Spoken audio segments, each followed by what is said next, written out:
Yeah, guys, I talked with two veteran support groups today who are making sure no veteran goes unnoticed, making sure that both the living and the fallen are taken care of.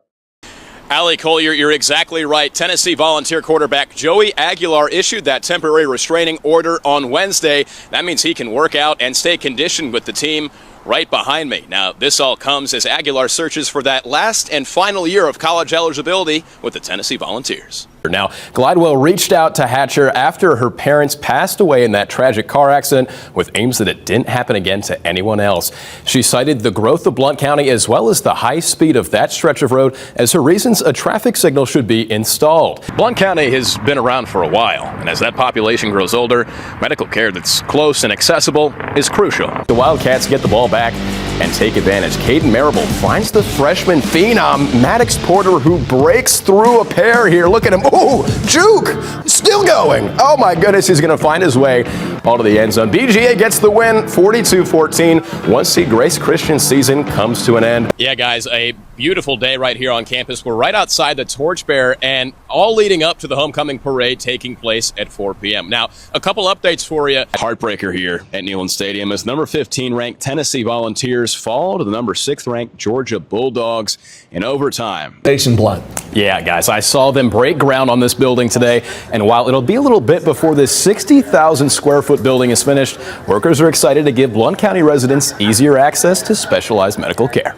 We have some breaking news just moments ago regarding suspended Lady Vol basketball player Ruby Whitehorn. We're following reports that Whitehorn has pled guilty to lesser charges as part of a plea deal in court today. You should see me yelling in the stands. It's really it's probably a very deep yell. It's like a screech. Without a doubt. Right, It's like a hawk's screech. Yeah.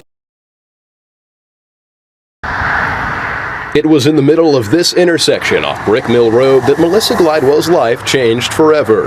It was horrible. I wouldn't wish it for anyone. On July 7th, Glidewell and her parents were involved in a tragic accident on this section of US 411 in Blount County. Her parents, Jerry and Shirley Gurley, passed away. They was the most kindest, gentlest people you ever met. They wanted to help out their brothers and sisters, and that wasn't necessarily family. According to reports, Jerry Gurley was attempting to turn south off Brick Mill Road and was hit by oncoming traffic. Glidewell says the speed of the road and the growth of Blount County are why she reached out to Senator Tom Hatcher to help make a change for the future. And like I said, I know how dangerous it is pulling out on 411, not just from there, but other areas too. A lot of people in the community down there, so we started getting phone calls and emails to our office. TDOT has said that the area of US 411 has met standards for a traffic signal, and they approved the request last week. Now, Hatcher says they have to find funding, something he says he's confident will happen. So there's a lot of federal funding out there. We just got to apply. I'm very optimistic, discussing with TDOT now that, the highway department's come on board. That makes it really easy now. And for Glidewell, she says it means more to her than just a traffic light. But we get a red light put in here, and it saves a life, then my parents' lives mattered. Reporting in Blount County, Luke Lamoree, WVLT News. It's widely known that Joey Aguilar has played football for a long time.